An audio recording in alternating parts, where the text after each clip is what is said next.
Welcome to Lessons in Attachment. And just before we dive into looking at the 5 parts of any problem, I want to take a moment and be crystal clear about the fact that my 21-day challenge, Stuck to Secure, which has already changed so many lives, is starting again on the 1st of November. And I really don't want you to miss out.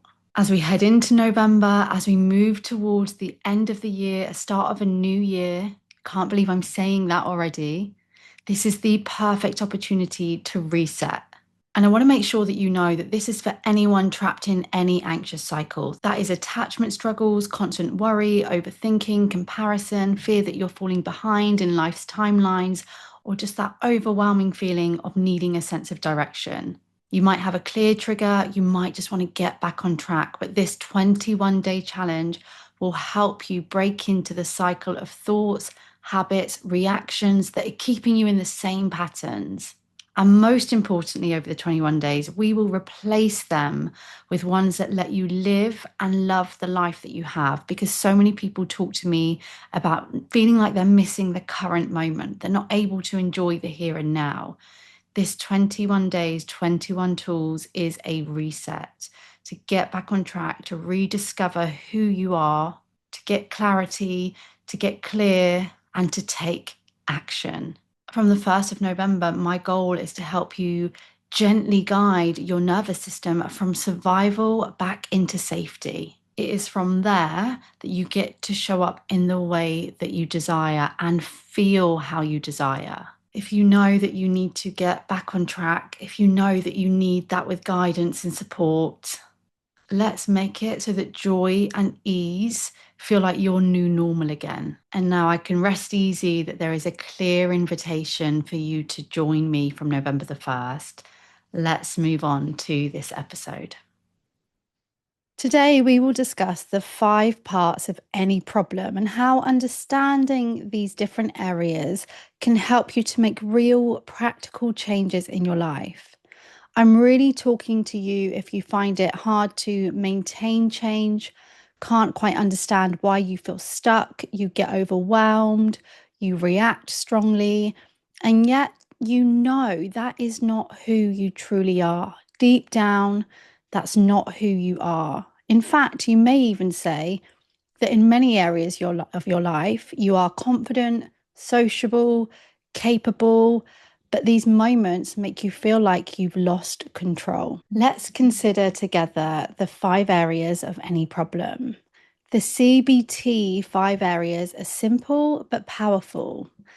They are your triggers, the situation, the sound, the people, the events, the triggers that start this cycle. It could be waiting for a text, getting criticism at work, seeing someone succeed where you wanted to be, situations that spark this reaction, the reaction into these other 4 parts that we are about to look at. So the first thing that happens is there is some kind of situation and trigger that sparks everything off. The next area that will be showing up in your problems is the thoughts that you are having. These are the things that go through your mind at any given moment, the inner dialogue, the conversation you're having, the criticism. They can be conscious thoughts that you're aware of, like, I'm going to mess this up, or automatic thoughts that pop up and you're not even realizing, you're just straight onto autopilot. Your thoughts influence how you feel and what you do. So noticing them is going to be a brilliant step for you in creating change. The next part of these 5 areas is your feelings, your emotions, feeling anxious, sad, panicky, frustrated, angry, happy, excited. Feelings are signals. They tell you what's going on inside and often indicate where you might be stuck, indicating what's going on for you inside. In some ways, your feelings are the area that you get overwhelmed by, that you might really notice. We often say, I just feel really sad, I feel overwhelmed. They're a real sign of what's going on. But at the same time, they're also the area that can get overlooked. We don't necessarily sit with our feelings easily. We don't listen to them often. We're often too busy responding to our thoughts and the trigger. The next area is your behaviors, your actions, the urges that you have. These are the things that you do or don't do in response to your thoughts, your feelings, this situation. It might be checking your phone constantly, avoiding a task, overthinking a situation, snapping at someone. Your behaviors can either reinforce a cycle or help you to break it. And the fifth area is your physical sensations within your body, that somatic reaction. Thoughts and feelings aren't just in your head. The language of your body is the physical sensations that show up too. Your heart might race, your chest may feel tight, your stomach could not. Recognizing how your body responds gives you clues about your emotional state, gives you clues about your triggers. It helps you know when you're in a cycle. We're often afraid of our physical sensations. In fact, we're often afraid of many of these areas, and we really don't need to be. Understanding them, speaking about them in this way, these 5 areas are part of the reactions that you're having. They are part of the problem that you find yourself in. When you can befriend these areas, befriend this cycle, they become less scary. When they are less scary, we can relax towards the situation. We can understand more what's going on for us. And then we create space to be able to move forward. Let's think about how these 5 areas interact because they're all connected. A small change in one of these areas can ripple through the others. So, for example, if you're waiting for a text from someone that you like, the situation, and you think they don't like me, so that's the thought, which makes you feel anxious. And then physically, your heart is racing, your palms are sweaty. And so then the behavior is that you start scrolling their social media, obsessively checking.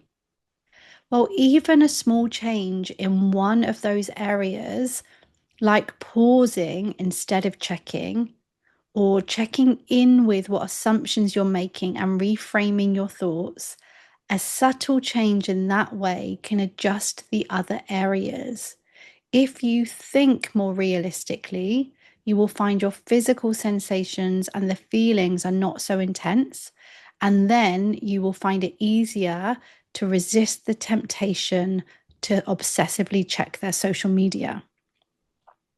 If you don't check their social media, you won't keep that anxiety going. You won't find all of the things. You won't make up further stories or even trigger yourself some more. So, one small change in one area can make all the difference. It is not about ignoring situations, it's not about dismissing anything. But when we are in a triggered state, sometimes the things that we do or don't do maintain it and make it worse.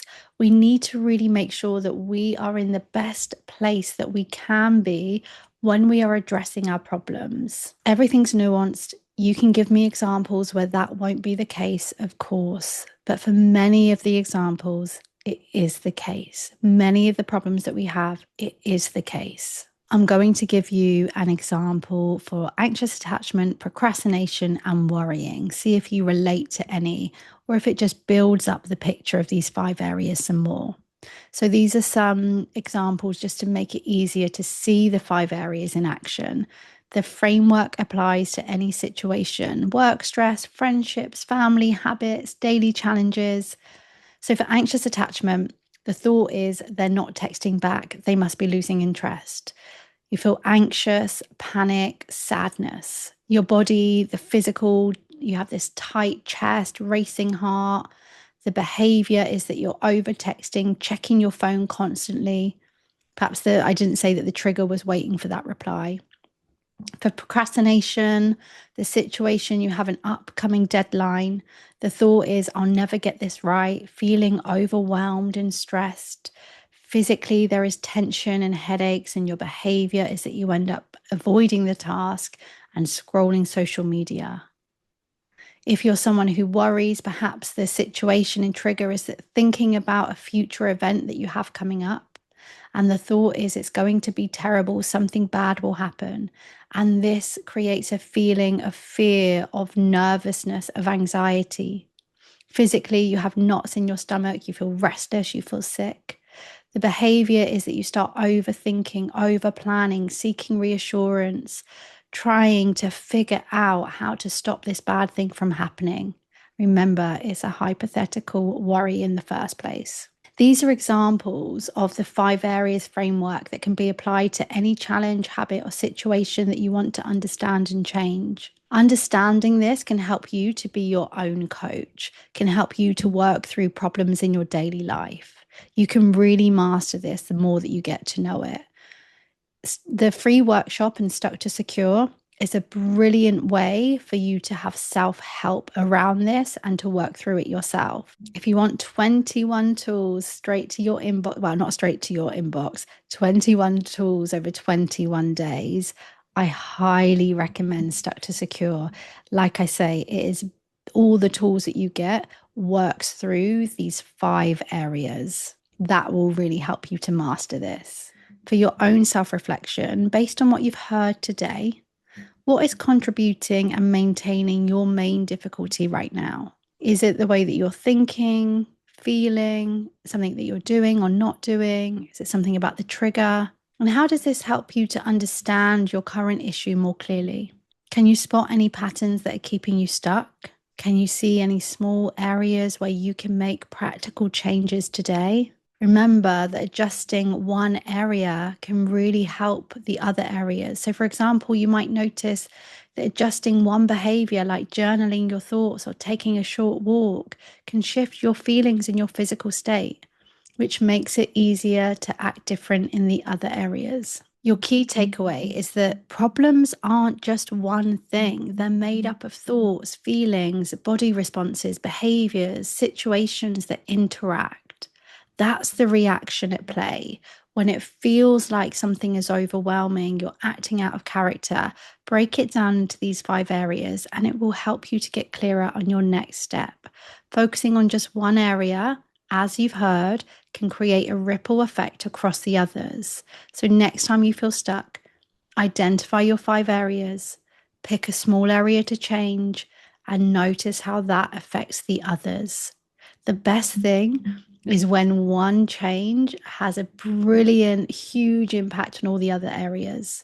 For example, someone has shared with me before, if I get up in the morning and I get in the shower straight away, that has a positive impact on how I think, then what I do next. I'm then able to be more productive. I feel happier when I get to work. It's like that one thing that influences all your other goals. I love it when that happens. Over time, this model is going to help you with spiraling, reducing stress, anxiety, regaining control, and being more you. You want to create a 5 areas that is who you want to be and move towards that. But remember, this is about taking action. As I always say, the education, the information isn't enough on its own. You must take some inspired action too. If any part of this episode has been helpful today, please can I ask for a tiny bit of your energy today to hit subscribe. This is a small podcast made by a very passionate therapist. I would love to reach more people feeling like yourself that might need it during this chapter of their life. Thank you for listening. I hope to work with some of you inside some of my offers, and I'll be back here soon with more therapy insights.